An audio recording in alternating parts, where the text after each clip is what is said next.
Então, eu vim trazer para vocês a pintura do Banguela, aquele dragãozinho fofo do filme Como Treinar Seu Dragão, que a gente falou na aula passada. Eu já tenho uma videoaula falando sobre pets e nessa videoaula eu mostro como pintar um cachorrinho. A gente faz uma pintura do Mig com a Nathalie, os nossos bichinhos de estimação, e tem lá a pelagem preta, e eu já mostro muitos dos conceitos que eu vou mostrar rapidamente aqui hoje. Então o link para adquirir essa videoaula vai estar na descrição aqui do vídeo, caso você ainda não tenha adquirido o assunto. Se você não me conhece, meu nome é Diana Magalhães e por aqui a gente pensa aquarela de um jeito diferente. A gente pinta normalmente no tecido e é isso que a gente vai fazer hoje.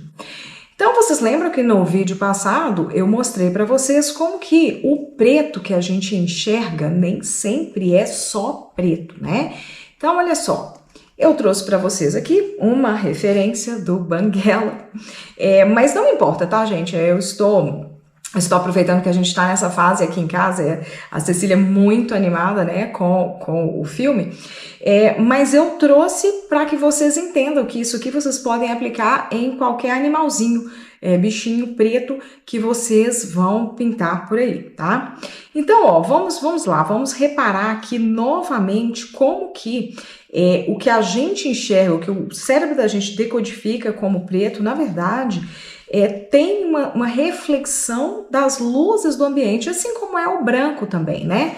Já tem vídeo aqui no canal de flor branca, e eu queria que vocês prestassem atenção nisso, porque se você pintar tudo preto, você vai acabar com uma figura muito chapada, porque você não vai ter como fazer a volumetria, porque para a volumetria você precisa fazer o jogo de luz e sombra, tá?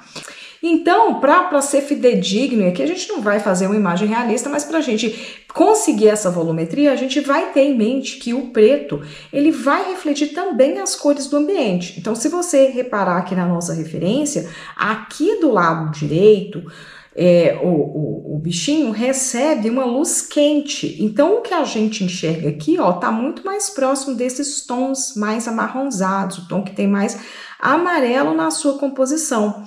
E do lado de cá, que tem uma luz um pouco mais fria, que também tem uma luz um pouco mais fria, a gente está falando desse cinza um pouco mais azulado. E aqui tem uma coisa interessante também, se você notar, é que tem uma parte aqui, ó, até de reflexão do olhinho dele, que é um verde fluorescente, né? Olha aqui, ó, como é que tem até verde na sua composição. Então é isso que a gente vai fazer hoje. A gente vai brincar um pouco com os cinzas cromáticos e vai dar vida a um bichinho que é preto. Vamos lá. E aqui eu vou fazer aquele preto que é um pouco mais amarronzado. Então eu vou colocar um pouquinho de vermelho, um pouquinho de amarelo e um pouquinho de vermelho nele, ó. Para eu chegar em um tom um pouco mais sujinho, mais amarronzado. Eu acho que ainda pode colocar um pouquinho mais de amarelo e um pouquinho mais de vermelho. Aqui, ó. Que é aquele tomzinho que a gente está enxergando do lado direito, né? Que tem uma luz mais quente. E aí eu vou precisar também de um cinza que seja mais azulado. Então, eu coloco um pouquinho do azul aqui, ó. Ó, chegou rápido na cor, ó. Vou trabalhar aqui num cinza um pouco mais azulado. E quero trabalhar também um cinza que seja um pouco mais arroxeado. Que eu enxergo ali também um tom mais roxinho. Olha, coloquei muito, tá vendo? Ficou muito escuro. Eu não posso trabalhar aqui não, porque vai acabar aqui, ó. Aqui. Então, tem que tomar cuidado com esses tons aqui, que vai ser mais ou menos um meio tom, ó. E tô aqui numa paleta um pouquinho mais arroxeada, tá? Então, eu vou trabalhando aqui, vou fazendo a cor à medida da minha necessidade. Vou fazer até um marrom um pouco bem escuro aqui, pra gente trabalhar aqui, ó. Aqui, ó, que eu também vejo do lado de cá. Então, aqui a gente tá trabalhando, gente, em tons, em tanto cinzas cromáticos como pretos cromáticos aqui, tá bom? Então, quer dizer, eu peguei a minha o meu pigmento e misturei com algumas cores. Isso dá mais interesse, mais volumetria, né, pro nosso objeto, mais informação para o nosso objeto. Então, ó, aqui eu estou só com água pura, por enquanto. Vou umedecer toda a cabeça dele. Com exceção aqui dos olhinhos. Vou preservar os olhos por enquanto. Ó. Então, umedeci aqui toda a parte da cabeça. E vou me lembrar aqui da referência que esse lado de cá, ó, é um lado que tem uma luz mais amarelada, né? Então, ó, vou colocar aqui onde eu enxergo ali a luz um pouco mais amarelada. E do outro lado, nós vamos trabalhar a luz um pouco mais azulada. Acho que eu posso até forçar mais nesse azul, sabia? Que isso aqui vai secar muito mais claro do que aqui tá apresentando, ó. Quando eu coloco azul, eu gosto de colocar também um pouquinho de vermelho para dar aquela temperada aqui na cor, para ele não ficar muito frio, ficar um azul um pouquinho mais quente. Então, vou colocar aqui mais do lado de cá, que parece que é um pouco mais azulado.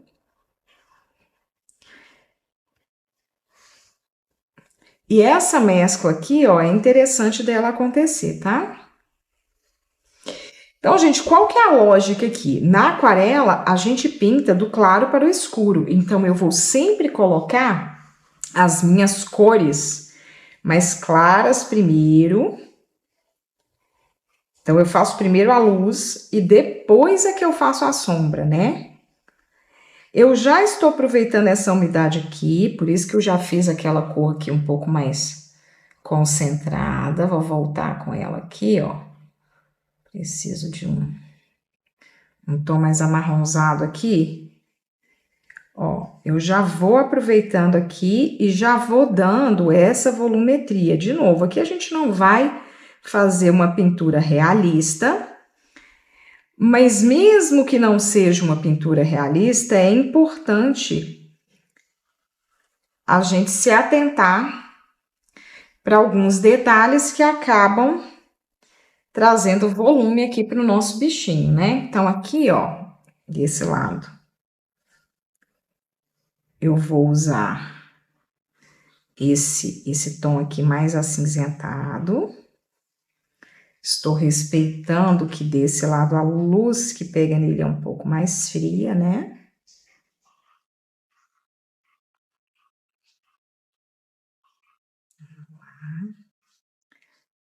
Eu estou me guiando ali pela referência só por enquanto em que eu ainda tenho que posicionar as sombras. Mas aqui, por exemplo, ó, eu não vou deixar ficar tão marcado assim que de um lado é de uma cor, de outro é de outra. Eu preciso colocar misturar um pouco essas cores até para ficar, né, parecendo que é o mesmo objeto. Então, tem que tomar cuidado também para não ficar um lado completamente escuro e um lado completamente claro, ou completamente azul, né? Tô aproveitando essa umidade. Nessa hora eu sei que dá medo, mas eu convido vocês a fazerem esse teste, porque vocês vão ver que o efeito fica muito mais legal quando a gente tem essas junções na primeira camada, sabe? Quando a gente não fica explorando muitas camadas. Aqui eu ainda vou vir com mais uma camada, né, depois, mas eu acho que é importante aqui a gente já, nessa primeira camada, a gente já dá esse tom aqui, ó. E eu vou aproveitar aqui, ó, e já vou fazer o corpinho. Eu deixei, assim, um filetinho de nada, sem pintar branquinho aqui, só pra... Deixa eu aproximar aqui. Só para fazer essa divisão, mas eu quero que haja essa comunicação.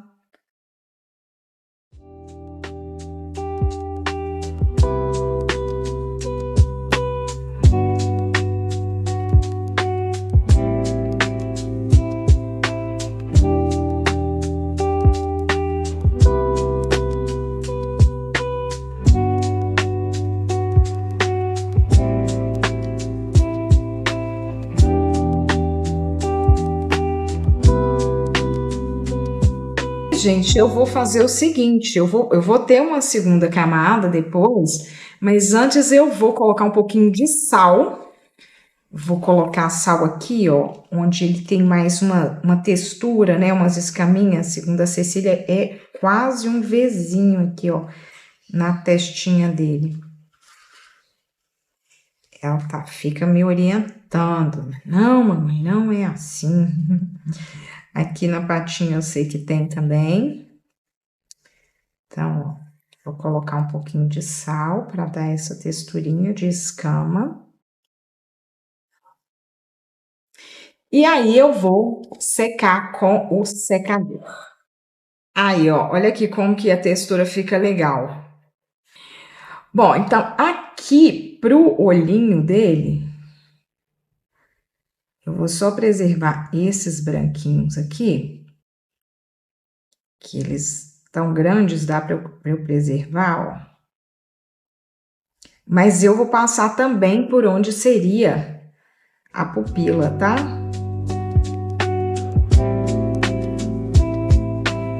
Agora a gente vai forçar um pouquinho mais essas áreas que são um pouco mais escuras, ó.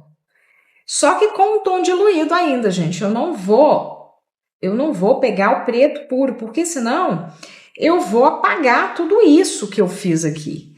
Então, um jeito legal de fazer, você pode fazer, é umedecer de novo, trabalhando no conceito de camadas, né? Você umedece de novo a área que você quer fazer, né? Dar mais peso aqui, só para não ficar nada marcado. Para isso, a camada de baixo tem que estar completamente seca, tá?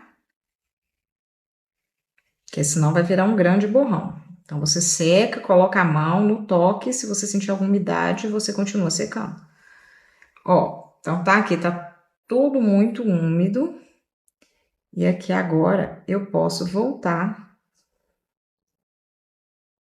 reforçando aqui em alguns pontos.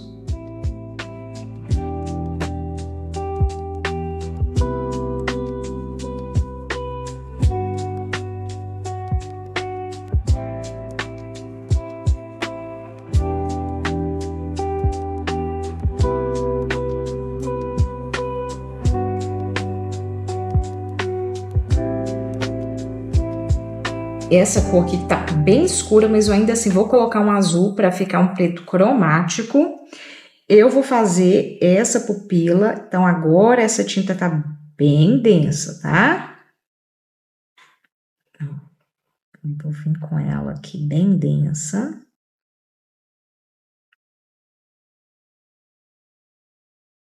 E aqui eu vou vir com esse cinza. Vou fazer um degradê leve.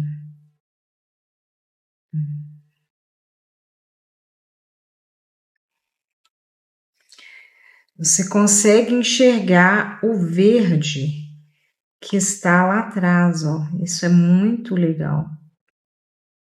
Mesmo estando com uma tinta bem densa, você vê que eu vou conseguir um degradê aqui.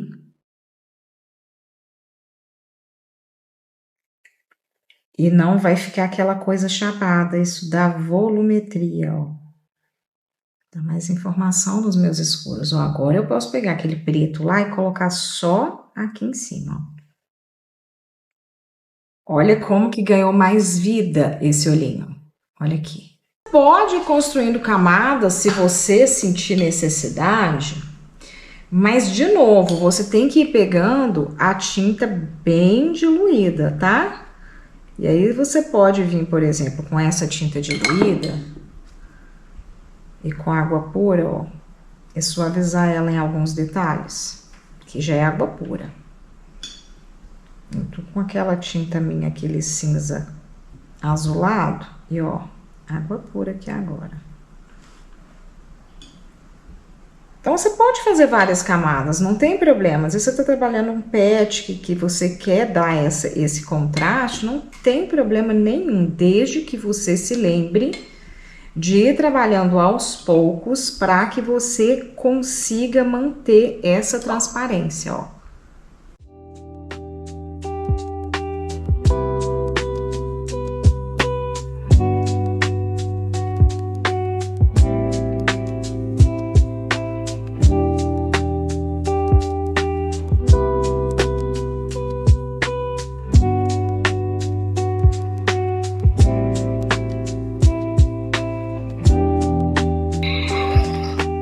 Bom, e aí, só para não ficar o bichinho aí meio que flutuando, vamos colocar ele numa graminha. Então eu vou fazer aqui um tom de verde bem escuro. Vou aproveitar tudo que eu tenho na minha paleta, que agora é hora, sabe, de não desperdiçar tinta, ó. Vou pegar tudo que eu tinha aqui, botar um pouquinho de vermelho aqui, ó. Foi demais. Volto com o amarelo. Volto com o azul. Agora eu tô com o verde bem escuro aqui. E vou ficar com esse verde aqui bem claro, tá? Então aqui, ó, o que que eu quero? Eu quero vir aqui com bastante água.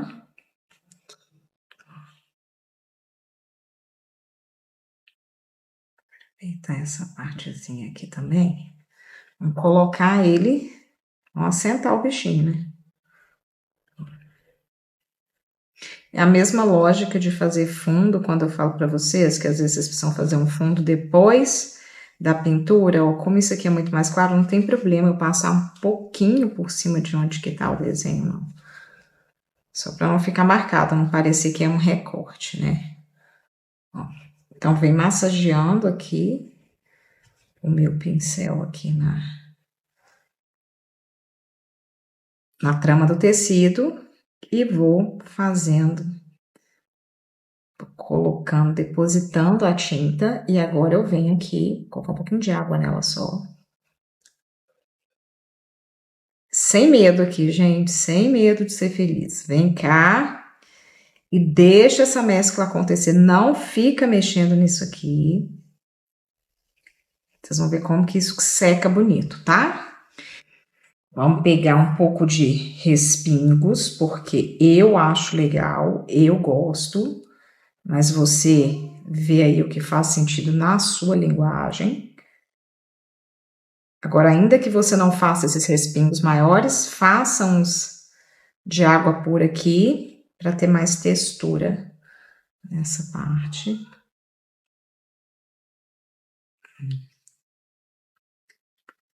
Um pouquinho mais escuro. Mais respingos. Para dar textura e movimento aqui. Ó, eu vou vir com água pura aqui, ó. Só para não ficar muito marcado. Tem problema se esverdear um pouquinho. Bom, então é isso. Veja que você, mesmo não sendo, né? Você consegue perceber aqui claramente que eu não pintei tudo de preto, tem muito cinza aqui, mas você consegue claramente perceber que esse é um bichinho pretinho, né? Então fica aí a dica para que quando você for pintar algum pet ou algum objeto que seja preto, você trabalhe com os cinzas cromáticos para você dar mais dimensão à sua peça. Se essa dica foi útil para você, deixa o seu like, se inscreva aqui no canal. Se quiser conhecer a minha videoaula de pets fofos, eu vou deixar o link aqui na descrição. A videoaula é sempre uma apresentação da aquarela para você. Eu vou adorar te ter como aluna. Até a próxima!